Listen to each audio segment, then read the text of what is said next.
بسم الله الرحمن الرحيم.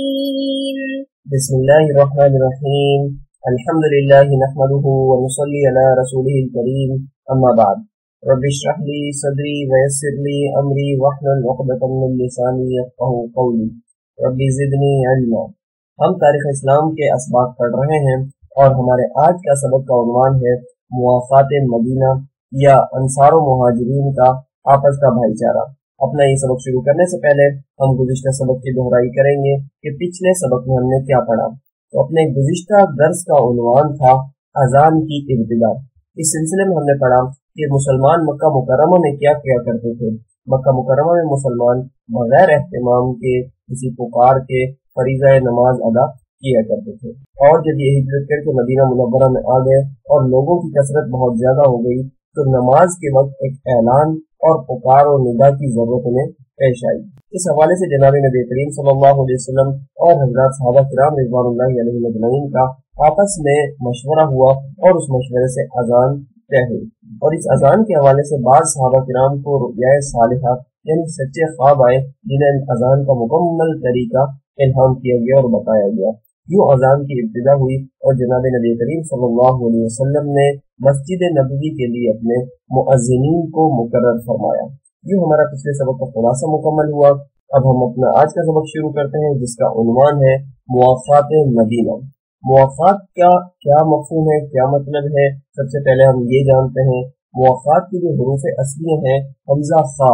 اف جس کو بھائی کہتے ہیں، اسی سے اخوت نکلا ہے لفظ، جس کا لفظی مطلب ہمدردی اور بھائی چارگی ہی ہوتا ہے، اور اصطلاح بن گئی ہے موافات۔ جب بھی موافات مدینہ کہی جائے تو ہمارے ذہن میں جو سب سے پہلے جو خیال آتا ہے، جو چیز آتی ہے، وہ انصار مدینہ اور مہاجرین مکہ کا آپس کا اتحاد، جو کہ ایک مثالی اتحاد تھا، یہ مفہوم ہوتا ہے موافات مدینہ کا۔ جب مسلمان ہجرت کر کے مدینہ منورہ پہنچ گئے اور انہوں نے رہنا بسنا شروع کر دیا اور مسجد نبوی کی تعمیر بھی کر دی انہوں نے، تو نبی علیہ السلام نے اپنی حکمت سے یہ بات جان لی کہ مہاجرین جو ہیں انہوں نے ہجرت کے سلسلے میں بہت زیادہ قربانیاں دی ہیں، اپنا گھر بار، اپنے آباء و اجداد، اپنی آبائی سرزمین، اپنا علاقہ خطہ سب کچھ چھوڑ دیا ہے، لہذا بہت زیادہ ضروری ہے کہ ان کو اس دیار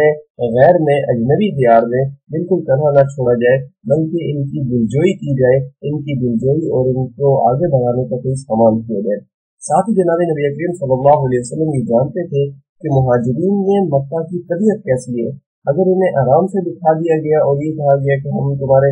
ریاست تمہارے خورد و نوش کا اور ضروریات کا انتظام کرتی ہے تو اس پر کبھی راضی نہیں ہوں گے۔ ان کو ویسے ہی کہا جائے کہ تمہارا ذمہ دار فلاں آدمی ہے، وہ تمہیں ہر چیز دیا کرے گا، اس طور پر بھی یہ ماننے والے نہیں تھے۔ لہذا ان کے لیے ضروری ایسا تھا کہ ان کے لیے کوئی بھائی چارگی والا، کسی خطے میں رہنے کا جو قبائلی نظام اور طریقہ یہ دیکھ چکے تھے، اسی طریقے کا کچھ نبی علیہ السلام نے ایجاد کرنا تھا، اور یہ طریقے اس نوعیت کا ہونا ضروری تھا کہ مہاجرین کسی پر بوجھ نہ بن جائیں، بلکہ اپنی خودداری اور عزت نفس کے ساتھ وقت گزاریں اور ان کی ضروریات زندگی کا بھی انتظام ہو سکے۔ اس کے لیے جناب نبی کریم صلی اللہ علیہ وسلم نے ایک مستقل تدبیر فرمائی، اور وہ تدبیر یہ تھی کہ ہر مہاجر کو ایک ایک انصاری کے ساتھ جوڑی جوڑی بنا دیا جائے، کہ ہر مہاجر دوسرے انصاری کے ساتھ مستقل ہو جائے اور مستقل جڑ جائے، اور زندگی کے جتنے بھی کام ہوں چھوٹے بڑے، وہ آپس میں یہ دونوں ایک دوسرے کے مشورے سے اور ایک دوسرے کی مدد و معاونت سے انجام دیں۔ اس حوالے سے حضور صلی اللہ علیہ وسلم نے انصاریوں کو بھی بلایا اور مہاجرین کو بھی بلایا اور ایک جلسہ عام فرمایا، اور اس جلسہ عام سے نبی کریم صلی اللہ علیہ وسلم نے خطاب فرمایا۔ اس خطاب کے بعد جناب نبی کریم صلی اللہ علیہ وسلم نے مہاجرین کی تعداد دیکھی تو اس وقت جو موجود مہاجرین تھے وہ 45 تھے۔ حضور صلی اللہ علیہ وسلم نے ان 45 کے 45 مہاجرین کو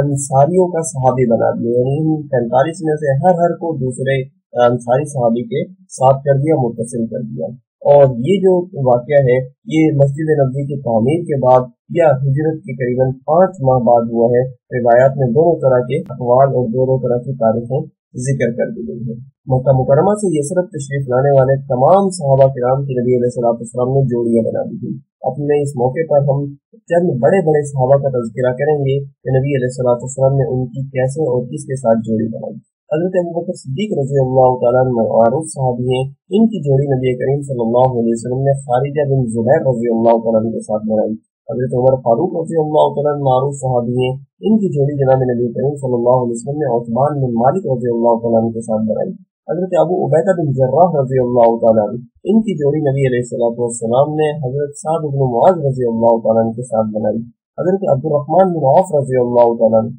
ان کی جوڑی جناب نبی کریم صلی اللہ علیہ وسلم نے حضرت سعد بن ربیع رضی اللہ تعالیٰ عنہ کے ساتھ بنا دی، جو ان صحابہ کو جو دیگر صحابہ کے ان کے ساتھ ساتھ ان خاص لوگوں کو آپس میں بھائی بھائی بنا دیا۔ اسی طریقے سے اگر ہم مزید ان کبار صحابہ کے احوال پڑھیں تو ہمیں حضرت زبیر بن عوام رضی اللہ تعالیٰ نظر آتے ہیں، ان کی جوڑی جناب نبی کریم صلی اللہ علیہ وسلم نے حضرت سلامہ بن سلامہ رضی اللہ تعالیٰ کے ساتھ بنائی تھی۔ حضرت عثمان بن عفان ہمیں نظر آتے ہیں رضی اللہ تعالیٰ عنہ، جن کی جوڑی جناب نبی کریم صلی اللہ علیہ وسلم نے ثابت بن منذر رضی اللہ تعالیٰ عنہ کے ساتھ بنائی تھی۔ حضرت طلحہ بن عبید اللہ رضی اللہ تعالیٰ عنہ ہمیں نظر آتے ہیں، ان کی جوڑی حضور صلی اللہ علیہ وسلم نے حضرت کعب بن مالک رضی اللہ تعالیٰ عنہ کے ساتھ بنائی تھی۔ معلم مدینہ حضرت مصعب بن عمیر رضی اللہ تعالیٰ عنہ، ان کی جوڑی جناب نبی کریم صلی اللہ علیہ وسلم نے حضرت ابو ایوب انصاری رضی اللہ تعالیٰ عنہ کے ساتھ بنا دی تھی، جو کہ مہمان رسول بھی تھے اور نبی علیہ السلام کے خاندان کے ساتھ بھی تھے، جو نبی علیہ السلام کا ننیالی خاندان تھا۔ اسی طریقے سے حضرت عمار بن یاسر رضی اللہ تعالیٰ نے حضور صلی اللہ علیہ وسلم نے ان کی جوڑی حضرت حذیفہ بن یمان رضی اللہ تعالیٰ کے ساتھ بنا دی۔ معروف صحابی حضرت ابو ذر غفاری رضی اللہ تعالیٰ نے حضور صلی اللہ علیہ وسلم نے ان کی جوڑی حضرت منذر بن عمر رضی اللہ تعالیٰ کے ساتھ بنا دی تھی۔ حضرت سلمان فارسی رضی اللہ تعالیٰ عنہ نبی کریم صلی اللہ علیہ وسلم نے ان کی جوڑی حضرت ابو الدرداء رضی اللہ تعالیٰ کے ساتھ بنا دی تھی۔ حضرت عثمان بن مظعون رضی اللہ تعالیٰ عنہ آپ صلی اللہ علیہ وسلم نے ان کی جوڑی ابو الحیثم بن طیہان رضی اللہ تعالیٰ کے ساتھ بنا دی تھی۔ اسی طریقے سے دیگر صحابہ کو دو کر کے جوڑی بنا دیا تھا، اور نبی علیہ السلام ان کو فرمایا بھی کرتے تھے کہ اللہ کے راستے میں دونوں بھائی بھائی بن جاؤ اور ایک دوسرے کی مدد و نصرت کا سلسلہ شروع کرو۔ بس پھر کیا تھا، حضرات انصار صحابہ رضوان اللہ علیہم اجمعین نے وہ قربانیاں دی جو تاریخ کی حیرت انگیز قربانیاں اور حیرت انگیز داستانیں ہیں۔ اگر انہوں نے جو انصار نے قربانیاں دی تھی ان میں سے ہم اس موقع پر چند کا بھی تذکرہ کریں تو بہت زیادہ ہو جائیں گے، وہ بہرحال موٹی ان میں سے ہم تذکرہ کر لیتے ہیں کہ انصار مدینہ نے، انصار صحابہ نے بے مثال بھائی چارگی کا ثبوت دیا اور مہاجرین کو اپنے حقیقی اور سگے بھائی کی طرح بنایا اور ساری کی ساری چیزیں ان کو فراہم کی۔ اپنی تمام منقولہ اور غیر منقولہ جائیداد کا آدھا انہیں فوراً سے دے دیا کہ اس میں تم بغیر کسی رد و قضا کے، بغیر کسی روک ٹوک کے مالک کو جو چاہے کرنا چاہو کرو۔ اور بعض صحابہ کے بارے میں تو یہ تک آتا ہے، انہوں نے یہ کہا کہ میری 2 بیویاں ہیں، ان میں سے میں ایک کو طلاق دے دوں گا اور تم اسے شادی کر لینا۔ اور اسی طریقے سے روایات میں جو الفاظ آتے ہیں وہ کچھ یوں ہیں کہ کوئی انصاری اپنے درہم و دنانیر کا اپنے مہاجر بھائی سے زیادہ خود کو مستحق نہیں سمجھتا تھا، یعنی انصاریوں کے پاس جو بھی ہوتا تھا انہیں جو پہلا خیال آتا تھا وہ یہی تھا کہ ہمارے مہاجر بھائی ہیں، مکہ مکرمہ سے ہجرت کر کے آئے ہیں، ہمیں یہ ساری کی ساری چیزیں ان کو دے دینی چاہیے۔ دوسری طرف سوال پیدا ہوتا ہے کہ کیا مہاجر صحابہ نے انصار سے یہ ساری چیزیں لے لی اور ان کے گویا ایک لحاظ سے اگر ہم آج کے لحاظ سے دیکھیں تو گویا موجہ لگ گئی ان کی؟ کیا ایسا ہوا؟ نہیں، بالکل ایسا نہیں ہوا، بلکہ مہاجرین صحابہ رضوان اللہ علیہم اجمعین جو تھے انہوں نے خودداری والا راستہ اختیار کیا اور محنت پسندی والا ہی راستہ اختیار کیا۔ اس سلسلے میں وہ ہاتھ پہ ہاتھ دھرنے کے بجائے جفاکشی اور مستعدی کا راستہ چننے کی طرف چلے، اور جو کوئی بھی اس زمانے میں ممکنہ ذریعہ آمدن ہو سکتا تھا انہوں نے اختیار کیا، جس میں بعض حضرات نے محنت مزدوری بھی کی، بعض حضرات نے دکانداری بھی کی، بعض حضرات نے تجارت اور کاروبار بھی کیا، بعض قوت بازو سے روٹی روزی کمانا شروع ہو گئے اور اس طریقے سے انہوں نے مزدوری کر کے تجارت کر کے اپنا گزر بسر کرنا شروع کر دیا۔ تو یہ وہ مثالی ترین واقعہ ہے جو تاریخ میں ہوا اور نبی علیہ السلام کی حکمت و تدبیر کی بنا پر ہوا، اور اس کے بارے میں قرآن مجید میں بھی اللہ تعالیٰ نے متعدد مقامات پر فرمایا ہے، جن جگہوں کا ہم تذکرہ کر لیتے ہیں۔ سورہ انفال کی آیت نمبر 74 میں اللہ رب العزت نے اس کا تذکرہ کرتے ہوئے فرمایا، اعوذ باللہ من الشیطان الرجیم، بسم اللہ الرحمن الرحیم، والذین آمنوا وہاجروا وجاہدوا فی سبیل اللہ۔